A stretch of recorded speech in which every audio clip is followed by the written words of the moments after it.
A child's experiences during the earliest years of life have a lasting impact on the architecture of the developing brain.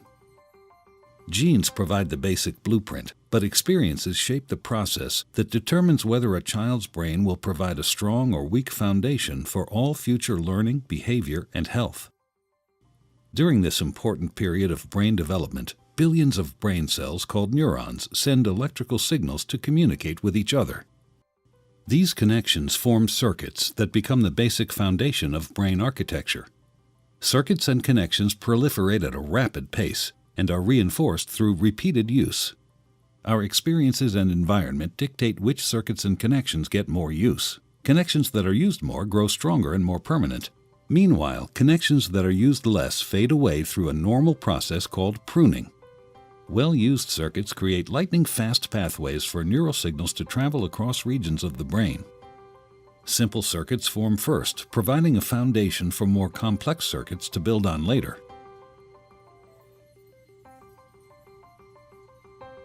Through this process, neurons form strong circuits and connections for emotions, motor skills, behavioral control, logic, language, and memory during the early critical period of development. With repeated use, these circuits become more efficient and connect to other areas of the brain more rapidly. While they originate in specific areas of the brain, the circuits are interconnected. You can't have one type of skill without the others to support it. Like building a house, everything is connected, and what comes first forms a foundation for all that comes later.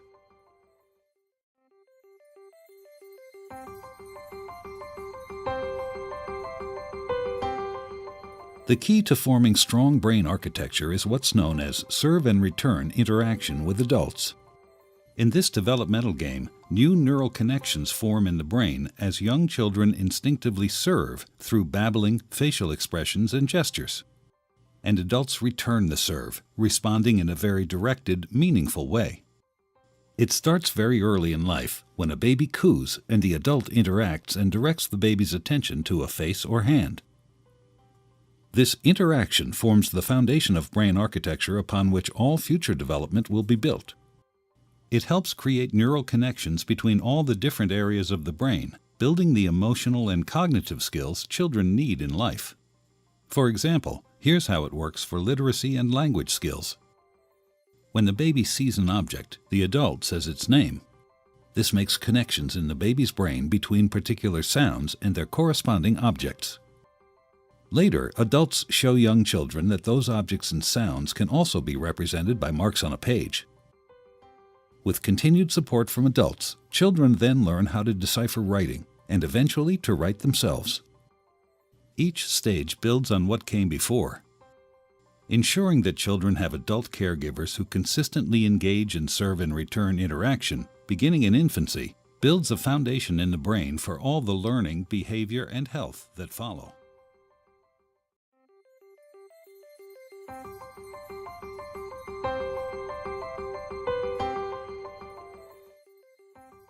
Learning to deal with stress is an important part of healthy development. When experiencing stress, the stress response system is activated. The body and brain go on alert. There's an adrenaline rush, increased heart rate, and an increase in stress hormone levels. When the stress is relieved after a short time, or a young child receives support from caring adults, the stress response winds down and the body quickly returns to normal. In severe situations, such as ongoing abuse and neglect, where there is no caring adult to act as a buffer against the stress response stays activated. Even when there is no apparent physical harm, the extended absence of response from adults can activate the stress response system. Constant activation of the stress response overloads developing systems, with serious, lifelong consequences for the child. This is known as toxic stress. Over time, this results in a stress response system set permanently on high alert. In the areas of the brain dedicated to learning and reasoning, the neural connections that comprise brain architecture are weaker and fewer in number. Science shows that the prolonged activation of stress hormones in early childhood can actually reduce neural connections in these important areas of the brain at just the time when they should be growing new ones. Toxic stress can be avoided if we ensure that the environments in which children grow and develop are nurturing, stable, and engaging.